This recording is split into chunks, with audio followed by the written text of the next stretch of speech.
গান বাদ্য, অশ্লীলতা, বেহায়াপনা, অসভ্যতা, উলঙ্গতা, এই খামখেয়ালি কৌতুক, হাসি, ঠাট্টা, মজাক, মোবাইলের এই বেহুদা ছবি তোলা, জীবনটা এমনভাবে, এমন সুন্দর হায়াত, প্রিয় ভাই আমার, নষ্ট করে দিও।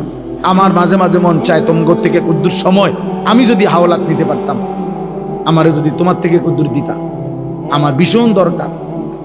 সারাটা দিন আমি, সারাটা দিন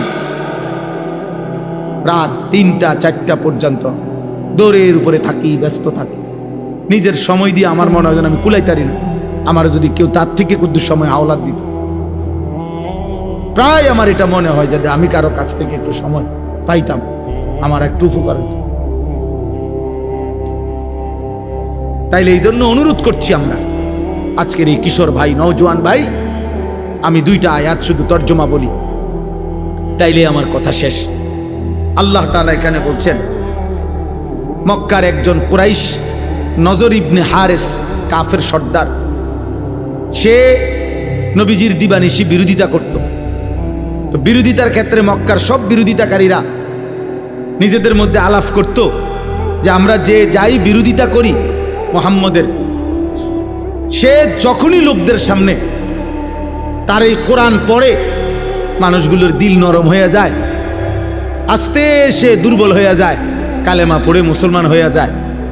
কোরআন শরীফের এই সুন্দর আওয়াজ, এই সুর, কোরআনুল কারীমের এই তেলাওয়াত, এর ব্যতিক্রম কিছু আমাদের কাছে নাই।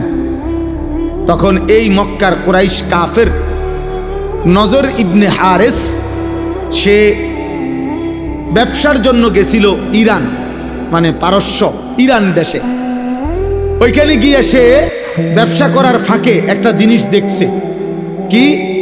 সে দেখলো যে ওইখানে বিকাল হইলে, অবসর টাইমে লোকেরা মজমা জমাইয়া বসে, মানে গোল হইয়া, আর একজন গায়িকা, নর্তকী, যে বাদ্যের তালে তালে, বাদ্যযন্ত্রের ঝংকারের তালে তালে সে নাচে, গান গায়, আর সুরে সুরে পুরানা দিনের কিচ্ছা কাহিনী এগুলো সুরে সুরে বলে। আর আশেপাশের লোকগুলা একদম মৌমাছির মতো চাক দইরা তার দিকে তাকাইয়া থাকে। তার শরীর, তার যৌবন, নারীর দেহ, গায়িকার নাচ, গান, বাদ্যযন্ত্র, এগুলোর থেকে মজা পায়। এই লোক তখন নজর ইবনে হারেস, কুরাইশ এই কাফের সর্দার, সে চিন্তা করছে এইটা একটা মুহাম্মদের কোরআনের ব্যতিক্রম হইতে পারে। নাউজুবিল্লাহ।